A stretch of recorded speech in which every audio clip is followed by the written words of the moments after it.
Hey everybody, welcome to this extended review of the Radical Torpedo Direct Hit, featuring two different surfaces of the ball and two different lane surfaces. Core numbers of 15 pounds, 2482, 054, and 017. I throw 14 pounds, so we're looking at 2499, 054, 018. A little bit of background at me. I have a rev rate about 450 to 470. Ball speed between 15.5 to 17, depending on where I'm playing. And I have about 30 Sanction 300 games and 9 800s, including back-to-back 300s with 869 back in 2004.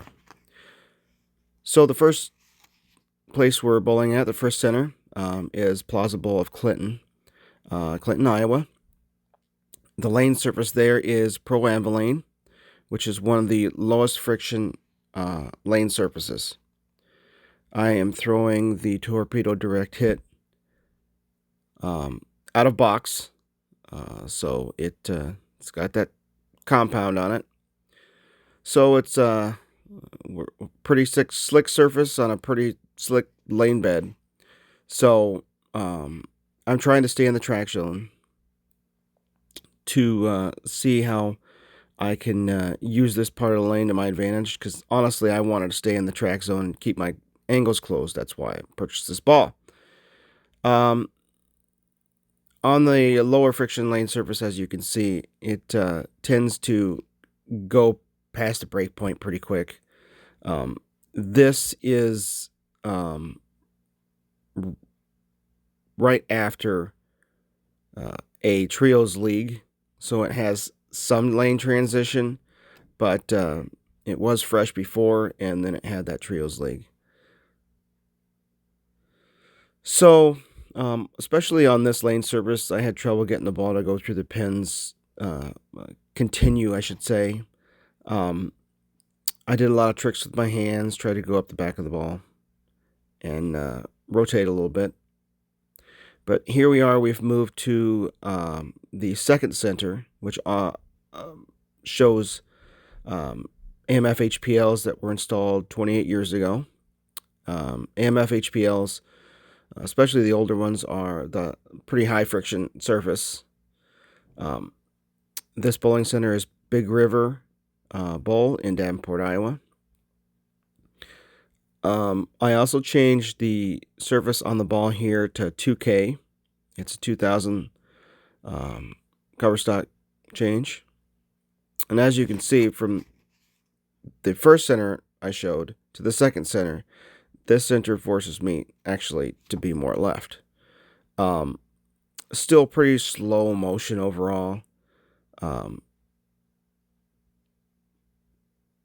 It allows me to not have to worry about the ball going through the pins as well as I leave a ringing tin. But it's definitely more usable, at least for my eye, if it shapes a little more down lane.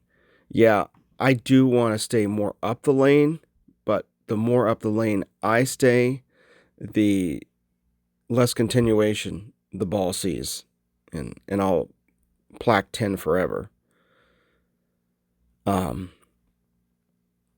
I started left of the track area in this center, and then slowly migrated left more and more, keeping my target in the third arrow range, just getting a little bit steeper and a little bit softer. Ball speed is still pivotal, even like the first center ball speed, to get it to go through the pins correctly.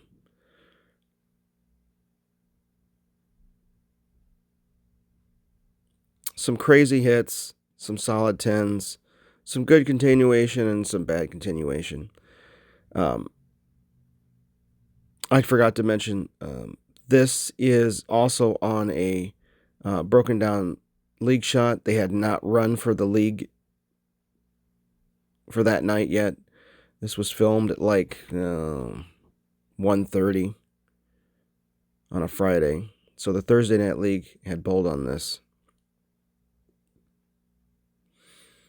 Overall, I'm happy with it. I think it's more usable at with a 2000 finish on the ball, and obviously it goes through the pins a little bit better on the higher friction surface. And look at some crazy carry there. Please like, share, and subscribe for more videos like this, and check out my other videos on my channel.